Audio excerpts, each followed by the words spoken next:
ನಮಸ್ತೆ ಸ್ನೇಹಿತರೆ, ಆರೋಗ್ಯದ ಅಡುಗೆ ಚಾನಲ್ಗೆ ಸ್ವಾಗತ.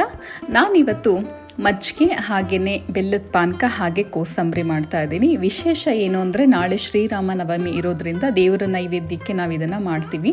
ಇದನ್ನು ಹೇಗೆ ಮಾಡೋದು ಒಂದು 10 ನಿಮಿಷದಲ್ಲಿ ನೋಡೋಣ ಬನ್ನಿ. ನೋಡಿ, ನಾನು ಈ ಬೌಲಲ್ಲಿ ಒಂದು ಅರ್ಧ ಬೌಲು ನಾನು ಚಿಕ್ಕದಾಗಿರುವಂತಹ ಹೆಸರು ಬೇಳೆನ ಹಾಕ್ಕೊಳ್ತಾ ಇದ್ದೀನಿ. ಇದರಲ್ಲಿ ದೊಡ್ಡ ಸೈಜು ಸಹ ಸಿಗುತ್ತೆ, ಅದನ್ನು ಸಹ ನೀವು ಇಲ್ಲಿ ಉಪಯೋಗ ಮಾಡ್ಕೊಳ್ಬೋದು. ಏನಾದರೂ ಹುಳ ಆಗಿದ್ರೆ ಒಂದ್ಸಲ ಚೆಕ್ ಮಾಡ್ಕೊಳ್ಳಿ ನೀವು. ನಂತರ ಇವಾಗ ಒಂದು ಬೌಲಿಗೆ ಹಾಕಿ ಇದನ್ನು ಒಂದು 2 ಬಾರಿ ಆದರೂ ನಾವು ಇದನ್ನು ಸ್ವಚ್ಛವಾಗಿ ನಾವು ಇದನ್ನು ತೊಳ್ಕೊಳ್ಬೇಕಾಗತ್ತೆ.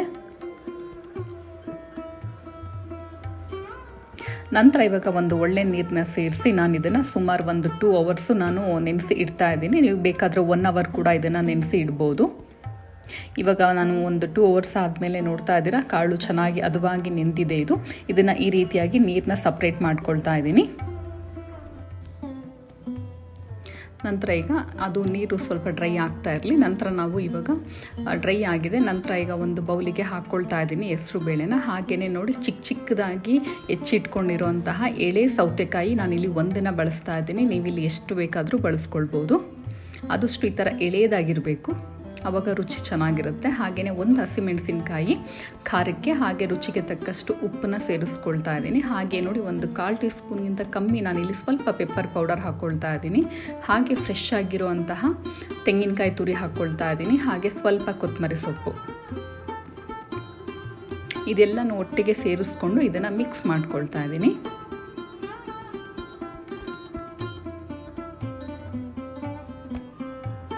ಇದು ಇವಾಗ ರೆಡಿ ಆಯಿತು ಸ್ನೇಹಿತರೆ. ತುಂಬಾ ಈಸಿಯಾಗಿ, ಅಂದರೆ ಕಾಳನ್ನ ನಾವು ಇಲ್ಲಿ ಫಸ್ಟೇ ನಾವು ನೆನೆಸಿಟ್ಬಿಟ್ರೆ ನಂತರ ನಾವು ಎಲ್ಲನೂ ಮಾಡ್ಕೊಳ್ಳೋಕ್ಕೆ ಇಲ್ಲಿ ಸರಿ ಹೋಗುತ್ತೆ.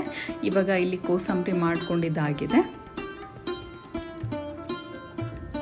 ಈಗ ಇದನ್ನು ನಾನು ಸರ್ವಿಂಗ್ ಬೌಲಿಗೆ ಇವಾಗ ಹಾಕ್ಕೊಳ್ತಾ ಇದ್ದೀನಿ.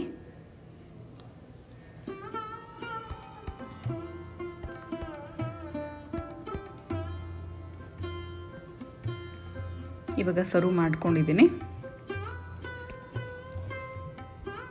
ಇವಾಗ ನಂತರ ಮಜ್ಜಿಗೆ ಮಾಡ್ಕೊಳ್ಳೋಣ. ಈಗ ನಾನು ಒಂದು ಜಾರಿಗೆ ನೋಡಿ ಗಟ್ಟಿ ಮೊಸರನ್ನ ನಾನೀಗ 1 ಬೌಲಷ್ಟು ಹಾಕ್ಕೊಳ್ತಾ ಇದ್ದೀನಿ. ಇದಕ್ಕೆ ಇವಾಗ ಒಂದು ಹಸಿಮೆಣಸಿನಕಾಯಿನ ಹಾಕಿ, ಹಾಗೆಯೇ ಸ್ವಲ್ಪ ಉಪ್ಪು, ಒಂದು ಅರ್ಧ ಟೇಬಲ್ ಸ್ಪೂನ್ ಉಪ್ಪನ್ನ ಹಾಕಿ ನೋಡಿ, ಈ ಬೌಲಲ್ಲಿ 1 ಬೌಲಷ್ಟು ಸ್ವಲ್ಪ ನೀರನ್ನ ಮಿಕ್ಸ್ ಮಾಡಿ ಜಸ್ಟ್ ಆನ್ ಆ್ಯಂಡ್ ಆಫ್ ಮಾಡ್ಕೊಂಡು ಬಂದಿದ್ದೀನಿ. ಈಗ ಇದಕ್ಕೆ ಸ್ವಲ್ಪ ನೀರನ್ನ ಇಲ್ಲಿ ಹೆಚ್ಚಿಗೆ ನಾವು ಇಲ್ಲಿ ಸೇರಿಸ್ಕೊಳ್ಬೇಕಾಗತ್ತೆ. ಇದನ್ನು ಇವಾಗ ಪಾತ್ರೆಗೆ ಹಾಕ್ಕೊಳ್ತಾ ಇದ್ದೀನಿ. ಇದಕ್ಕೆ ಇವಾಗ ಚಿಕ್ಕದಾಗಿ ಹೆಚ್ಚಿಟ್ಕೊಂಡಿರುವಂತಹ ಈರುಳ್ಳಿ, ಹಾಗೆಯೇ ಸ್ವಲ್ಪ ಕೊತ್ತಂಬರಿ ಸೊಪ್ಪು, ಹಾಗೆ ನಾನಿಲ್ಲಿ ಮೊದಲೇ ಒಗ್ಗರಣೆ ಮಾಡಿ ಇಟ್ಕೊಂಡಿದ್ದೆ. ಇದು ಆಪ್ಷನಲ್ಲು, ಒಗ್ಗರಣೆ ಬೇಡ ಅಂದರೆ ನೀವು ಹಾಗೇ ಮಾಡ್ಕೊಳ್ಬೋದು. ನೋಡಿ, ಇಷ್ಟೇ, ಮಜ್ಜಿಗೆ ಕೂಡ ಆಯಿತು.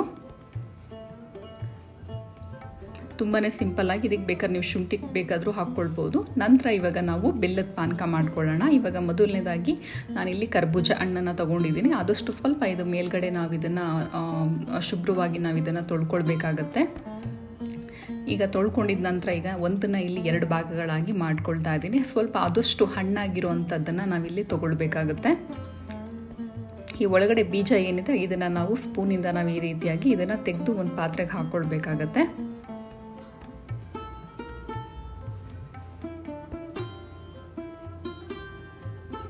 ನಂತರ ಇವಾಗ ಇನ್ನೊಂದನ್ನು ಸಹ ಇದನ್ನು ಇವಾಗ ಎಲ್ಲನೂ ಬೀಜ ತೆಗೆದಿಟ್ಕೊಳ್ತಾ ಇದ್ದೀನಿ. ಇವಾಗ ನೋಡಿ, ಸ್ಪೂನಿಂದ ನಾವು ಈ ಹಣ್ಣುಗಳೆಲ್ಲನೂ ಇವಾಗ ತೆಗೆದು ತಿರುಳನ್ನೆಲ್ಲ ಹಾಕ್ಕೊಳ್ತಾ ಇದ್ದೀನಿ ಒಂದು ಬೌಲಿಗೆ. ಈ ಥರ ನಾವು ಮಾಡ್ಕೊಳ್ಳೋದ್ರಿಂದ ಟೈಮು ಬೇಗನೆ ನಮಗೆ ಸೇವ್ ಆಗುತ್ತೆ. ಅಂದರೆ ನಾವು ಕಟ್ ಮಾಡಿ ಅದನ್ನು ತೆಗೆದು ಸಿಪ್ಪೆ ತೆಗೆದು ಅದೆಲ್ಲ ಮಾಡೋ ಬದಲು ಇದೇ ರೀತಿಯಲ್ಲೇ ನೀವು ಮಾಡ್ಕೊಳ್ಳಿ. ಇವಾಗ ಕಂಪ್ಲೀಟ್ ಇವಾಗೆಲ್ಲ ನಾನು ಇಲ್ಲಿ ಹಣ್ಣನ್ನು ಇವಾಗ ಸಪ್ರೇಟ್ ಮಾಡ್ಕೊಂಡಿದ್ದೀನಿ. ಇವಾಗ ಇದನ್ನು ನಾನು ಮಿಕ್ಸಿ ಜಾರ್ಗೆ ಹಾಕಿ ಜಸ್ಟ್ ಇದನ್ನು ಆನ್ ಆ್ಯಂಡ್ ಆಫ್ ಮಾಡ್ಕೊಳ್ಬೇಕಾಗುತ್ತೆ 1-2 ಸಲ. ಇದು ನಾವು ಜಾಸ್ತಿ ನೈಸಾಗಿ ನಾವು ಇದನ್ನು ರುಬ್ಕೊಳ್ಬಾರ್ದು. ಅಂದರೆ ಬಾಯಿಗೆ ಸ್ವಲ್ಪ ಮಧ್ಯದಲ್ಲಿ ಹಣ್ಣು ಸಿಗಬೇಕು. ಪಾನಕ ಇದೇ ರೀತಿಯಲ್ಲೇ ಹೊರಗಡೆ ಎಲ್ಲ ಜನ, ಅಂದರೆ ರಾಮನವಮಿನಲ್ಲಿ ಸ್ಪೆಷಲಾಗಿ ಇದೇ ರೀತಿಯಲ್ಲೇ ಪಾನಕ ಮಾಡೋದು. ಇದಕ್ಕೆ ನಾನು ಸ್ವಲ್ಪ ನೀರನ್ನ ಸೇರಿಸ್ಕೊಂಡಿದ್ದೀನಿ. ಹಾಗೆಯೇ ಒಂದು 1/4 ಟೀ ಸ್ಪೂನು ನಾನಿಲ್ಲಿ ಏಲಕ್ಕಿ ಪುಡಿನ ಸೇರಿಸ್ಕೊಳ್ತಾ ಇದ್ದೀನಿ.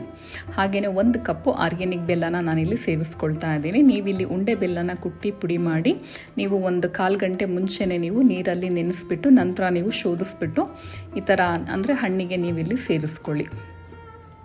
ನೋಡಿ ಇವಾಗ ರೆಡಿ ಆಗಿದೆ. ಇಷ್ಟೇ, ತುಂಬ ಸಿಂಪಲ್ಲು. ಇದು ಒಂದು ಸ್ವಲ್ಪ ಕರ್ಗೋದಿಕ್ಕೆ ಬಿಡ್ತೀನಿ ಒಂದು 5 ನಿಮಿಷ. ನೋಡಿ ಇವಾಗ ಕಲರ್ ಕೂಡ ಇದು ಆರ್ಗ್ಯಾನಿಕ್ ಬೆಲ್ಲ ಹಾಕಿರೋದ್ರಿಂದ ಈ ಥರ ಕಪ್ಪು ಕಲರ್ ಬಂದಿದೆ ಅಷ್ಟೇನೆ. ನಮ್ಮ ದೇಹಕ್ಕೆ ತುಂಬಾ ಒಳ್ಳೆಯದು. ನೋಡಿ ಪಾನಕ ಕನ್ಸಿಸ್ಟೆನ್ಸಿ ಇದೇ ರೀತಿನಲ್ಲೇ ಇರಬೇಕು. ಚೆನ್ನಾಗಿ ಬಂದಿದೆ ಇದು. ಇವಾಗ ಮಜ್ಜಿಗೆ ಮತ್ತು ಪಾನಕ ರೆಡಿಯಾಗಿದೆ. ಇವಾಗ ನಾನು ಸರ್ವ್ ಮಾಡ್ಕೊಳ್ತಾ ಇದ್ದೀನಿ. ನೀವು ಒಂದ್ಸಲ ರೆಸಿಪಿನ ಟ್ರೈ ಮಾಡಿ ಸ್ನೇಹಿತರೆ. ಈ ವಿಡಿಯೋ ಇಷ್ಟ ಆದರೆ ಲೈಕ್ ಮಾಡಿ. ಎಲ್ಲರಿಗೂ ಅಡ್ವಾನ್ಸು ಶ್ರೀರಾಮನವಮಿ ಹಬ್ಬದ ಶುಭಾಶಯಗಳು. ಹಾಗೆ ಈ ವಿಡಿಯೋನ ನಿಮ್ಮ ಸ್ನೇಹಿತರಿಗೂ ಶೇರ್ ಮಾಡಿ. ಧನ್ಯವಾದಗಳು.